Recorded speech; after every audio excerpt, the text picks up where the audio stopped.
welcome. This is Dave Rogers, and we're here with Meet the Author. Hello, Max. How are you doing today? I'm great. How are you doing today, Dave? Oh, it's a fantastic day in the neighborhood. I don't know. My name's Rogers, so sometimes I like to talk about Mr. Rogers' neighborhood and how we could bring some of our experiences into the forefront of service and making a difference in people's life, Max. And I know you've written a fantastic book. Could you do me a little favor and share a little bit about yourself and the book that you wrote? Oh, my name is Max Nast, and I went on this journey, which why it just came to me one day when I was in the process of writing my book. Because when I had to sit and think about it, my journey from active addiction to recovery, right? Well, there was a lot of unknowns for me, so I really had to be fearless in the sense that I had to trust the process and that the people around me had my best interest, and weren't going to tell me to do anything that would hurt myself. But when you've never been through that process, it can become scary. And then the happiness, the why in the title of my book, and happiness, what I have figured out in being sober for over 17 years now, and being 52 years old, is what I found for myself is that nothing outside of me could make me happy until I looked within and I did the work on the inside. Then I could become happy. I could be happy when I'm going on my morning walk, or hey, when I'm doing yard work, you know I'm doing the work, so that makes me happy. Or like what we talked about, being of service to others, when I'm working with say a gentleman who's getting newly sober, and I see those lights go on, that's what that may like. You can't put a price on it. When they stick to it and they do the work, and you see the lights come back on, there's like a price you can't put on it, because most of the time that person is helping me actually more than I'm helping them. I'm just guiding them on their process of recovery. So that's I came from I would say a middle class background, single mother who raised like pretty much 7 kids. My older siblings were gone, of course, when my little brother and I were born. But still, she did everything her best. I didn't come from some crazy background where there was a bunch of abuse or, you know, but at the same time, she was so busy. I could say I didn't get the affection or whatever, but she showed her love in other ways. So I went from, when my addiction started, I went from the white collar suit and tie, work at a Fortune 500 company, Xerox. A lot of us know who that company is, to the streets in about a year's time when my addiction took off. And I can get into all the horror stories, but it's a story of finding that inner peace and going, I got to make change. If I'm going to be an example to my children, I got to do something different here. Was it the children that were the main impetus to get you through your dark time? You know what? There was so many things, Dave. And here, I'll give you an example when that light came on. So the last time I was sitting in jail, I was looking at 3 years in prison because I hadn't done anything the judge had ordered me to do. And they start with the minimal. I couldn't even do the minimal. And he was just like tired of me. So my mom had come to visit, and she had it, and she looked at me before I could even speak across the glass, through the phone, and said, I love you, son, in her thick Dutch accent. I love you, son, but you're no longer welcome in my home. And if you come near my home, I'm going to call the police. And my neighbors know if you show up at my house, they're to call the police. What are you going to do? And that's when that moment of clarity, even though I didn't know what it was going to look like, came over me. And I gave her the best answer ever. And it was, I don't know. Because I had given her so many empty promises before, just like the famous God, if you get me out of this one, I swear I'll be better. No, I gave her those many, many times. And this time, and then she started crying. And I said, what are you crying for? You get to go home. And she's like, that's the best answer you've ever given me.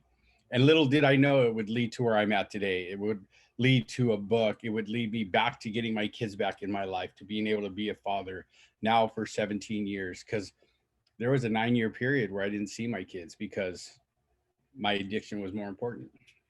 This is brilliant, Max. Fearless Happyness with a Y. my addiction, my battles, my recovery. I'm really going to encourage people to read it, share it, delve into your story, and see the way that it might serve other people's stories. I'm going to ask you to do me one little favor, though. Yes, sir. Distill it, bring it down into one main thought, feeling that you have about the message of the book. One main thought, I would have to say inspiring, like, because as my friend who helped me put together my outline when I very first started doing this book, he said, not very, and he didn't mean it in a bad way, but I get it now. He said, not many very average Joes like yourself have the courage to put their life in a book and show it to the world. So inspiring, I would have to say motivational, because I'm no one special. I just found a way to overcome those battles and want to show the world how to do the same. Well, thank you for doing that, Max. And again, one of the challenges that people might be having, especially those who are thinking of writing a book or starting to put their thoughts or feelings down on paper, what would be a word of advice or guidance that you might be saying to somebody who does feel they got a book inside of them? Well, that's I'm glad you asked that, because I had a conversation with a friend the other day who's probably has an amazing story that he came to me and said, I want to write a book. I told him, you should do it.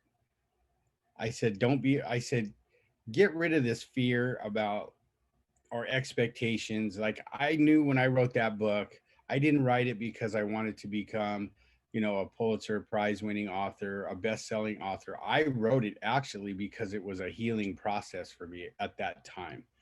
And I said, go with your heart. If your heart is telling you, doesn't mean you have to get it done in one night, but start the process. Start with your outline, get your chapters down, find a coach that will help you write the book, that will help bring that stuff out of you. Because I'm the kind of guy, like, if you help, I had a coach and he helped me get that stuff out, because I get stuck in my own head. I'll start thinking about a story about certain things that happen and I'll have to go like, Max, come back to earth. We need to do this, you know?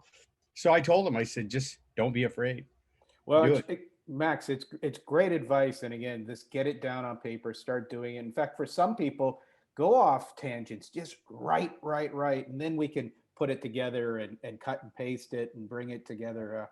You've had a varied background, because what types of addictions did you have, just to get an idea? Because you also had time in the military, and so you probably had certain types of PTSD, post-traumatic stress disorders, and types of addictions mainly.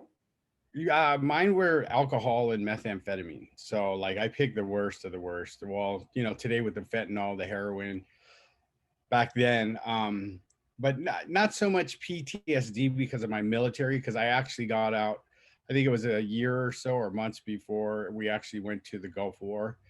Mine are more when I sat with a therapist, because I really like, when I tell someone to do the work, I'm not going to tell them do something that I haven't done. So I realized that some of my trauma was just early in childhood, like not having my father around. Like, for example, I was 10 years old the last time I saw my dad. And it was about February, January, and my birthday's in March. And his last words to me were, I'll promise I'll be back for your birthday. When's So your birthday? March comes and goes, right? And I turn 11 and there's no dad. And then the next word I got is that my dad died of a massive heart attack at 55 years old. But as an 11-year-old child, that stuck with me. Like, how dare he break, that's how my thinking was, like, how dare he break his promise to me? Absolutely. And I found out that was a trauma in my life, and, other things that happened. And, but like I said, it's, yeah, start writing stuff down. It's a process, and that's what you can find a, what do you call that? A ghostwriter that helps you edit and get down all your, even if the thoughts are all over the place, that's what they're for. They help you bring it together. And, because honestly, I told Dave, I thought I would never write a book. I thought I'd be the talker, right? There goes Max talking again. And here's my thing is, God put the right people in the right place at the right time to kick me in the butt and say, it's time. But ultimately, it was up to me to take the action, and I was ready at that time. I mean, I Uh, just lost 3 family members, and it was like, I need to do this. I really you're need to do you're this. spot on, and anyone who's listening to this, whether it's happening to you or it's happening to a loved one, there is something called divine timing, and if you want to start believing in divine timing, it will start being your friend. And so, like what Max is sharing, write down your stories. Writing, it can be such a therapy, it can be such a creativity, it can be such a release, it can be fantastic as a way of shedding the old stories and actually taking more responsibility and duty to craft and co-create your future stories. So again, congratulations. I like to play this little question about 2021 rest of the year. If we could get that book of yours in somebody's hands, whose hands would you like to get it into? I had a feeling you were going to ask me that question. There's so many people. Give But me one or two names. So we'll throw it out there. You're clear, you're focused. You can even imagine passing it to them or them picking it up and reading it. to be honest, one of the ones that I have them on my dream 25 list of like clients or people that refer me. And that would be Tony Robbins, right? Because I like his style. I mean, he when he wants, he gets in your face. Make your move. Yeah, exactly, right. And that's kind of how I've worked as a counselor in the addiction field. Is like if a client's stuck, it's like, here's your alternatives. You know where you just came from. Like you want to make the change, you got to take that chance and go to the next step, even if it's a baby step. And so he would be one of them. Wow, I'm part of a group where, you know, the guy who, I don't know if you've ever heard of Ryan Stewman, you know, hopefully he's read my book, but I'm part of his Apex Break Free Academy.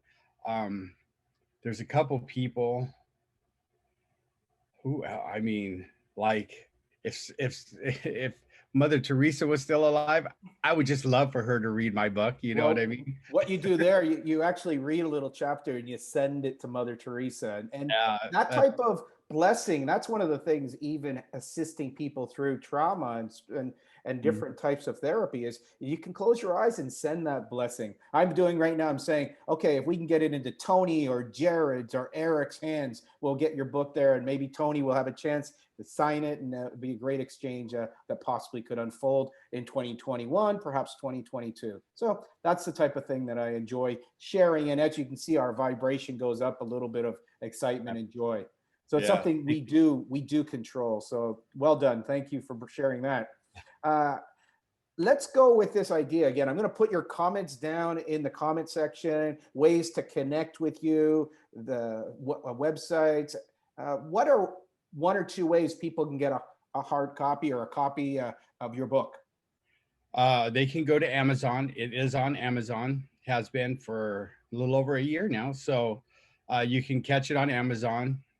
And that was probably the easiest way to get my book. Or you could, you know, message me on Facebook. I have it's Facebook. What is it? Max Nast. You could message me on Facebook, and I'll help you get a book.